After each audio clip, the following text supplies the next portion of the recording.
കുറച്ച് നാളുകൾക്ക് മുൻപ് ഒരു പ്രധാന വാർത്താ അവതാരക പറഞ്ഞത് BJP വളരും എന്നുള്ളത് കൊണ്ടാണ് SDP-യുടെ പല അക്രമങ്ങളെക്കുറിച്ച് ഞങ്ങൾ പറയാത്തത്. ഇത് പിന്നീട് വലിയ ചർച്ചാ വിഷയമൊക്കെ ആയി മാറിയ കാര്യമാണ്. ഇപ്പോൾ ഈ കഴിഞ്ഞ ദിവസം ഈ വെഞ്ഞാറമൂട് നടന്ന കൊലപാതകത്തിൽ രഞ്ജിത്ത് ശ്രീനിവാസനെ കൊല്ലാൻ ഉപയോഗിച്ച അതേ രീതിയിലുള്ള കൊലപാതകമാണ് വെഞ്ഞാറമൂട് നമ്മൾ കണ്ടത്. ചുറ്റിക കൊണ്ട് തലക്കടിച്ച് അതേ ലെവലിലുള്ള കൊലപാതകം. അപ്പോൾ ആ ഒരു തീവ്രവാദ സംഘടനയെ 2022 സെപ്റ്റംബറിൽ കേന്ദ്ര സർക്കാർ നിരോധിച്ചു. പിന്നീട് നമ്മൾ കാണുന്നത് മറ്റൊരു രാഷ്ട്രീയ പാർട്ടി രജിസ്റ്റർ ചെയ്ത ഒരു SDP എന്ന് പറയുന്ന ഒരു സംഘടന. ഇവർ ഈ സ്ത്രീകളെ സാധാരണ പുറത്തിറക്കാറില്ല. എപ്പോഴും അടുക്കളയിൽ നിന്ന് ബെഡ്റൂമിൽ നിന്ന് അടുക്കള, ഇതാണ് ഇവരുടെ വീട്ടിലെ സ്ത്രീകളുടെ ഒരു സഞ്ചാരപാത എന്ന് പറയുന്നത്. പക്ഷെ ഇവർ പുറത്തിറക്കുന്നത് കേന്ദ്ര സർക്കാരിനെതിരെയോ ഇന്ത്യക്കെതിരെയോ എന്തെങ്കിലും മുദ്രാവാക്യങ്ങൾ വിളിക്കുമ്പോഴാണ്. ഇപ്പോൾ കൊല്ലത്തും മലപ്പുറത്തും ഒക്കെ നമ്മൾ കണ്ടത് സ്ത്രീകൾ, യുവതികൾ, പർദ്ദയിട്ട സ്ത്രീകൾ, കൊച്ചു കുഞ്ഞുങ്ങൾ ഉൾപ്പെടെ വഖഫിനെതിരെ വലിയ രീതിയിലുള്ള ശബ്ദമുണ്ടാക്കാനും ഭീഷണി മുഴക്കുന്ന മുദ്രാവാക്യങ്ങൾ വിളിച്ചുകൊണ്ടാണ്. യഥാർത്ഥത്തിൽ ഈ പോപ്പുലർ ഫ്രണ്ട് പോലെ നിരോധിക്കപ്പെടേണ്ട ഒരു സംഘടനയല്ലേ SDP-യും? ഇതിനകത്തുള്ള ഏറ്റവും രസകര സംഭവം, ഈ പർദ്ദ ധരിച്ച് നടക്കുന്ന ആളുകൾ എല്ലാ സ്ത്രീകളാണെന്നുള്ള അഭിപ്രായം എനിക്കില്ല. കാരണം പർദ്ദ ധരിച്ച് നടക്കുന്നവർ വിളിക്കുന്ന മുദ്രാവാക്യത്തിൻ്റെ ശൈലിയൊക്കെ കേട്ടിട്ടുണ്ടെങ്കിൽ, ഇപ്പം നമ്മൾ നവോത്ഥാനം അതിൽ സ്ത്രീകളെന്നൊക്കെ പറഞ്ഞു വന്നു, നിങ്ങളവരൊന്ന് മുഴുവൻ ചിത്രമെടുത്ത് പരിശോധിച്ച് നോക്ക്. എനിക്ക് ഉറപ്പില്ല ഒരു സ്ത്രീകളാണെന്ന്. പുരുഷന്മാരടക്കമുള്ള ആളുകൾ പർദ്ദ ധരിച്ചതിനകത്ത് പങ്കെടുത്തിട്ടുണ്ട്. ചെറിയ സംഭവമല്ല, അത് വലിയ സംഭവമാണ് കേരളത്തിൽ. അപ്പോൾ ഈ പർദ്ദ ധരിച്ച സ്ത്രീകളുടെ പ്രശ്നമല്ല ശരിക്കത്, സ്ത്രീകൾ ഇതിന് വഴിപ്പെടുത്തുകയാണ്. ഈ സ്ത്രീകളെ വഴിപ്പെടുത്തുന്ന കാര്യത്തിൽ സമസ്ത അടക്കമുള്ള മുസ്ലിം ലീഗ് അടക്കമുള്ള വലിയ പ്രസ്ഥാനങ്ങൾക്ക് പങ്കുണ്ട്. അവരാണ് നമ്മൾ കേട്ടിട്ടുണ്ടല്ലോ, പെൺകുട്ടികൾ സ്റ്റേജിൽ കയറാൻ പാടില്ല, ഇതൊക്കെ പറയുന്നത് സമസ്തയാണ് പറയുന്നത്. ഇതാരെ ഇവർ തീരുമാനിക്കുന്ന? ഇവരാരാ? എനിക്ക് മനസ്സിലാവുന്നില്ല വസ്തുതയിൽ. സ്ത്രീകൾ കയറാൻ പാടില്ലെന്ന് തീരുമാനിക്കുന്ന ഇവരാരാണ്? പർദ്ദ ധരിക്കണം എന്നുള്ളത് ആരാ തീരുമാനിക്കേണ്ടത്? ഈ സ്ത്രീ തീരുമാനിച്ചാണോ? അല്ലല്ലോ, മറിച്ച് സമസ്ത തീരുമാനിക്കുന്നതല്ലേ. സമസ്ത തീരുമാനിക്കുന്നു, അതേപോലെ തന്നെ ജമാഅത്തെ ഇസ്ലാമി തീരുമാനിക്കുന്നു, SDP-ഐ തീരുമാനിക്കുന്നു, പോപ്പുലർ ഫ്രണ്ട് തീരുമാനിക്കുന്നു, കൂട്ടത്തിൽ മുസ്ലിം ലീഗും തീരുമാനിക്കുന്നു. മുസ്ലിം ലീഗ് വലിയ ജനാധിപത്യ പാർട്ടിയാണ്, മതേതര പാർട്ടിയൊക്കെയാണ്. ഈ പറയുന്ന മുസ്ലിം ലീഗ് അടക്കം തീരുമാനിക്കുന്നു. എന്ന് വെച്ചാൽ സ്ത്രീകളുടെ എല്ലാ സ്വാതന്ത്ര്യത്തെയും എടുത്തു കളയുന്നത് സമസ്ത അടക്കം ഒരു തീവ്രവാദ പ്രസ്ഥാനമാണ്, സംശയക്കരുതലില്ല. ഒരു സ്ത്രീയുടെ സ്വാതന്ത്ര്യത്തിൻ്റെ നേരെ കൈവയ്ക്കുന്നത് അത് ഏത് പ്രസ്ഥാനമാണെങ്കിലും, അതിന് മുസ്ലിം പ്രസ്ഥാനം ആയിക്കോട്ടെ, ഹൈന്ദവ പ്രസ്ഥാനം ആയിക്കോട്ടെ, ക്രൈസ്തവ പ്രസ്ഥാനം ആയിക്കോട്ടെ, സ്ത്രീകൾക്ക് അവരുടേതായിട്ടുള്ള രീതിയിൽ ജീവിക്കാൻ അനുവാദം കൊടുക്കാത്ത ഏത് പ്രസ്ഥാനവും തീവ്രവാദ പ്രസ്ഥാനമാണ്. അത് ഫാസിസ്റ്റ് പ്രസ്ഥാനങ്ങളാണ്. ഈ ഫാസിസ്റ്റ് പ്രസ്ഥാനങ്ങൾക്ക് ഇവിടെ യാതൊരു നിലനിൽപ്പുമില്ല. ഫാസിസ്റ്റ് പ്രസ്ഥാനങ്ങളെ ഇവിടെ നിലനിർത്താൻ വേണ്ടി അനുവദിക്കാൻ വേണ്ടി പാടില്ല. ഇത് തന്നെയാണ് ഏകദേശം ഇപ്പോൾ നമുക്ക് ഇസ്ലാമിക തീവ്രവാദ പ്രസ്ഥാനങ്ങളെക്കുറിച്ച് അറിയാം. ഇസ്ലാമിക തീവ്രവാദ പ്രസ്ഥാനങ്ങൾ വാസ്തവത്തിൽ മുസ്ലിങ്ങളെ പറ്റിക്കുകയാണ്. ഞാൻ നേരത്തെ പറഞ്ഞുള്ള മാതിരി സാധാരണക്കാരായിരിക്കുന്ന മുസ്ലിമിൻ്റെ ഗതികേടാണത്. സാധാരണക്കാരായിട്ടുള്ള മുസ്ലിം ഒരു നേരത്തെ ആഹാരത്തിന് വേണ്ടി ബുദ്ധിമുട്ടുകയാണ്. അവനെ മദ്രസയിലേക്ക് അവനെ പിടിച്ചു കൊണ്ടുപോവുകയാണ്. അവൻ്റെ പെൺകുട്ടികളെ കൊണ്ട് പർദ്ദ ധരിപ്പിക്കുകയാണ്. അവന് വേണ്ടത്ര വിദ്യാഭ്യാസം കൊടുക്കാതിരിക്കുകയാണ്. ഇതൊക്കെ ചെയ്യുന്ന ഈ തരത്തിൽപ്പെട്ട ചില പ്രസ്ഥാനങ്ങളാണ്. ഈ പ്രസ്ഥാനങ്ങളുടെ സ്വഭാവം നമ്മൾ നോക്ക്. ആദ്യത്തെ അതിൻ്റെ പേരെന്താ? ഒരു സമയത്ത് അതിൻ്റെ പേര് NDF എന്നായിരുന്നു. NDF മാറി കഴിഞ്ഞാൽ പിന്നെ സിമി എന്നുള്ള പേരിൽ വന്ന്, എന്നിട്ട് പറഞ്ഞ് ഇസ്ലാമിൻ്റെ മോചനം, ഇന്ത്യയുടെ മോചനം ഇസ്ലാമിലൂടെ. ഈ തരത്തിൽപ്പെട്ട തോന്നിവാസ മുദ്രാവാക്യങ്ങൾ ഇന്ത്യയിൽ എഴുതി വയ്ക്കുന്നവരായിരുന്നു സിമി. ആ സിമിയിലുണ്ടായിരുന്നവരാണല്ലോ കേരളത്തിൻ്റെ ചില മന്ത്രിമാരായിരുന്ന KT ജലീൽ അടക്കമുള്ള ആളുകൾ. അവർ സിമിയിൽ അംഗങ്ങളായിരുന്നല്ലോ. അത് കഴിഞ്ഞിട്ട് അവർ NDF വന്നു. NDF കുറച്ച് പ്രശ്നം വന്ന സമയത്ത് അവർ പോപ്പുലർ ഫ്രണ്ടായിട്ട് വന്നു. അത് കഴിഞ്ഞിട്ട് പോപ്പുലർ ഫ്രണ്ടിൻ്റെ വേറെ രൂപമായിരിക്കുന്ന SDP ആയിട്ട് വരുന്നു. എന്ന് വെച്ചാൽ ഇതെല്ലാം തന്നെ ഒരേ കുപ്പിയിലെ വീഞ്ഞുകൾ തന്നെയാണ്. അതിനകത്ത് ഇടയ്ക്കിടയ്ക്ക് കുപ്പി മാറുന്നു എന്നുള്ളതല്ലാണ്ട് വീഞ്ഞിന് യാതൊരു മാറ്റവും വരുന്നില്ല. ഈ വീഞ്ഞെപ്പോഴും മനുഷ്യൻ്റെ ശരീരത്തിലേക്ക് കാറുന്നതിൽ നിന്ന സാംക്രമിക രോഗമാണ്. ഈ സാംക്രമിക രോഗം ഒരിക്കലും മാറുന്നില്ല. അത് ഒന്നത് കഴിഞ്ഞാൽ അടുത്തൊരു വേറെ ഒന്നിലേക്ക് വരും. ഇതൊരിക്കലും എനിക്ക് പലപ്പോഴും തോന്നിയിട്ടുള്ളത്, ഇപ്പോൾ നേരത്തെ സൂചിപ്പിച്ച പോലുള്ള രഞ്ജിത്ത് ശ്രീനിവാസിൻ്റെ വധവുമായിട്ട് അഫാൻ നടത്തിയിരിക്കുന്ന വധശ്രമത്തെ ചൂണ്ടിക്കാണിക്കുന്നുള്ളത്. അതിനകത്ത് ഒരുപാട് വസ്തുതയുണ്ടെങ്കിൽ പോലും പലപ്പോഴും ഈ പ്രശ്നം കൂടുതൽ വരുന്നത് ഹിന്ദുക്കളെ സംബന്ധിച്ചല്ല, ക്രിസ്ത്യാനികളെ സംബന്ധിച്ച് മാത്രമൊന്നല്ല. ഈ പ്രശ്നം ഏറ്റവും കൂടുതൽ ഇതിന് ദുരന്തം അനുഭവിക്കുന്നത് മുസ്ലിങ്ങളാണ്, സാധാരണക്കാരായിരിക്കുന്ന മുസ്ലിങ്ങളാണ്. കഷ്ടപ്പെടുന്ന പിന്നാക്ക സമുദായത്തിൽപ്പെട്ട മുസ്ലിങ്ങളാണ്, മുസ്ലിം സ്ത്രീകളാണ് ഇതിൻ്റെ ദുരന്തം പേറുന്ന ആളുകൾ. അവർക്ക് ജീവിക്കാൻ നിവൃത്തിയില്ല. ഞാൻ നേരിട്ട് അനുഭവസ്ഥനാണ്. മുസ്ലിം സ്ത്രീകൾ പർദ്ദ ധരിച്ചൊരു സ്ത്രീ എന്നോട് നേരിട്ട് പറഞ്ഞതാണ്.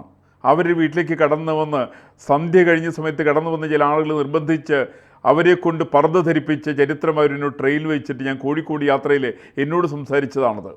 തിരൂർക്കാരിയായിരിക്കുന്ന സ്ത്രീ. ഇത് എല്ലാ സ്ഥലത്തും ഇത് സംഭവിക്കുന്നതാണത്. അങ്ങനെയുള്ള ചില പ്രസ്ഥാനങ്ങളാണ് മറ്റുള്ള സാമൂഹ്യ പരിവർത്തനത്തെക്കുറിച്ചൊക്കെ സംസാരിക്കുക. അവരുടെ ചില നേതാക്കന്മാരെ കുറിച്ചിട്ടാണ്, സമസ്തയുടെ ആളുകളെ കുറിച്ചിട്ടാണ് മഹാപണ്ഡിതന്മാരെന്നൊക്കെ പറയും. ഇവർക്കൊക്കെ എന്തിലാണ് പാണ്ഡിത്യമുള്ളത്? ഇവർക്ക് ഏത് വിഷയത്തിലാണ് പാണ്ഡിത്യമുള്ളത്? ഇവർക്ക് പാണ്ഡിത്യമുള്ളത് ഖുറാനിൽ പാണ്ഡിത്യമുണ്ടോ? ഇല്ലല്ലോ. ഇവർക്ക് ഹദീസിൽ പാണ്ഡിത്യമുണ്ടോ? എനിക്ക് തോന്നണില്ല ഇവർക്കുണ്ടെന്ന്. ഹദീസുകളെ കുറിച്ച് ഇവർക്ക് ധാരണയില്ല. ഇവർക്ക് മുസ്ലിമിൻ്റെ ദിനചര്യയെക്കുറിച്ചിട്ട് ഇവർക്ക് ധാരണയില്ല. നബി വചനങ്ങളെക്കുറിച്ചിട്ട് ഇവർക്ക് ധാരണയില്ല. ഇവർക്ക് ആകെയുള്ളത് ഇവർ മദ്രസകളിൽ ആളുകൾ വരുന്നു, അവരെ അവിടെ പിടിച്ചുകൂട്ടുന്നു, അവരെ കൊണ്ട് കർക്കശമായിട്ട് അവരുടെ നയങ്ങൾ അവർ നടപ്പിൽ വരുത്തുന്നു എന്നുള്ളതിൻ്റെ അപ്പുറത്ത് ഇവർക്ക് ഒരു തരത്തിൽപ്പെട്ട ഈ തരം കാര്യങ്ങളിൽ യാതൊരു പരിജ്ഞാനമില്ല എന്നുള്ളതിനും വളരെ വ്യക്തമാണ്. ഇന്ന് കേരളം അഭിമുഖീകരിക്കുന്ന ഏറ്റവും വലിയ ദുരന്തങ്ങളൊന്ന്, അത് മറ്റു പല സ്ഥലങ്ങളിൽ അഭിമുഖീകരിച്ചിട്ടുണ്ട്. അതുകൊണ്ടാണ് നമ്മൾ കാണുന്നത് ലോകത്തിൽ ഏതെങ്കിലും ഒരു രാജ്യത്ത് ഈ സമൂഹത്തിൻ്റെ ശക്തി കൂടിയിട്ടുണ്ടെങ്കിൽ അതിൻ്റെ എക്സംഷൻ വരുന്നത് മിഡിൽ ഈസ്റ്റ് മാത്രമാണ്.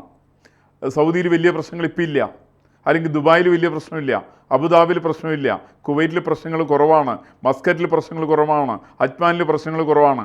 അതിന് കാരണം ആ പ്രദേശത്തുള്ള ആളുകൾക്ക് ഈ സമുദായത്തിൻ്റെ സ്വഭാവം അറിയാം. ഞാൻ അത്യാവശ്യം ഈ പല രാജ്യങ്ങളും പോയിട്ടുള്ളതാണ്. അവിടെ നിന്ന് ഈ പറയുന്ന മാതിരി കാർക്കശ്യമൊന്നുമില്ല. നിങ്ങളുടെ വസ്ത്രധാരണത്തിൽ പോലും ഒരു നിർബന്ധം പിടിക്കുന്നില്ല. ഇന്ന് സൗദി അറേബ്യ എന്ന് പറയുന്ന ഏറ്റവും കൂടുതൽ മക്ക ഉള്ള സൗദി അറേബ്യയിൽ സ്ത്രീകൾക്ക് വണ്ടികൾ ഓടിക്കാനുള്ള സ്വാതന്ത്ര്യമുണ്ട്. അവർക്ക് റൂട്ടിൽ കൂടി നടന്നു പോകാനുള്ള സ്വാതന്ത്ര്യമുണ്ട്. അവർ പർദ്ദ ധരിക്കുന്നവരല്ല ഇന്നിപ്പോൾ കൂടുതലുള്ളവർ.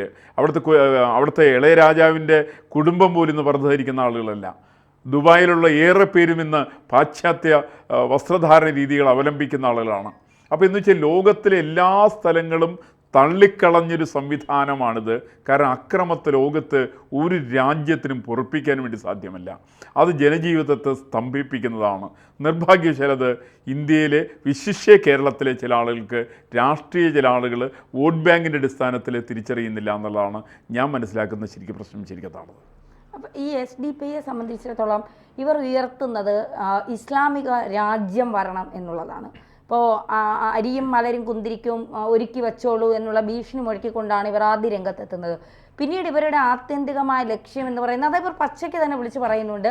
ഞങ്ങൾ 2047 ആകുമ്പോഴേക്കും ഇന്ത്യ ഒരു മുസ്ലിം രാജ്യമാക്കി മാറ്റിയിരിക്കുക തന്നെ ചെയ്യും, അതിനുള്ള എല്ലാ ആസൂത്രണങ്ങളും ഞങ്ങൾ തുടങ്ങിക്കഴിഞ്ഞു എന്നുള്ളതാണ്.